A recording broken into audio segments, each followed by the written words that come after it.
મોરબીના હળવદમાં અવિરત વરસાદથી ખેતરો બેટમાં ફેરવાયા। અવિરત વરસાદને પગલે ગ્રામ્ય વિસ્તારમાં ખેતરો જળમગ્ન છે। ખેતરમાં પાણી ભરાતા ખેડૂતો આર્થિક નુકસાની ભોગવવા મજબૂર છે। કપાસ, મગફળી સહિતના પાકોમાં નુકસાન જવાની ભીતિ પણ સેવાઈ રહી છે। દ્રશ્ય તમારી ટીવી સ્ક્રીન પર। અવિરત વરસાદના પગલે મોરબીના હળવદમાં જળબંબાકારની પરિસ્થિતિ છે। ખેતરો બેટમાં ફેરવાઈ ચૂક્યા છે અને તેના કારણે ખેડૂતો ચિંતામાં મુકાયા છે, કારણ કે ખેડૂતોનો જે વાવેલો પાક છે એ હાલ પાણીમાં ડૂબી ગયો છે અને તેના કારણે ખેડૂતોને નુકસાની વેચવાનો વારો આવે તેવી સંભાવના પણ વ્યક્ત કરાઈ રહી છે।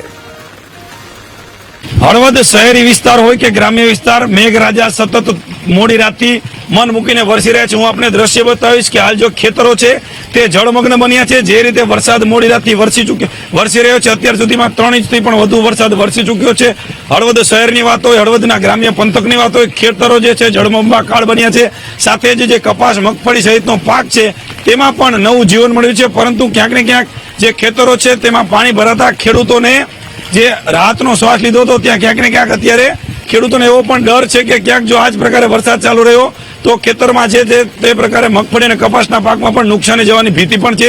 સાથે જો વાત કરવામાં આવે તો હળવદથી સરાને જોડતો રોડ છે, ત્યાં દિગણિયા નજીક જે નાલું પસાર થઈ રહ્યું છે ત્યાંથી પાણી ઓવરફ્લો થતા રસ્તો બંધ કરી દેવામાં આવ્યો છે। સાથે જ ઘણાદ નજીક નદી પસાર થતા ઘણાદનો રસ્તો પણ બંધ થઈ ગયો છે। સાથે જ ઢવાણા નજીકનો પણ રસ્તો બંધ કરી દીધો છે અને હાલ જે પ્રકારે તમે દ્રશ્યો જોઈ રહ્યા છો, મારી પાછળના જે કંઈ દ્રશ્યો છે તે હળવદના ખેતરો હાલ તો જળબંબાકાર બન્યા છે। ખેતરો જળમગ્ન બન્યા છે અને હળવદમાં મેઘરાજા મન મૂકીને મોડી રાતથી વરસી રહ્યા છે। વિશાલ જયસ્વાલ, VTV ન્યૂઝ, હળવદ।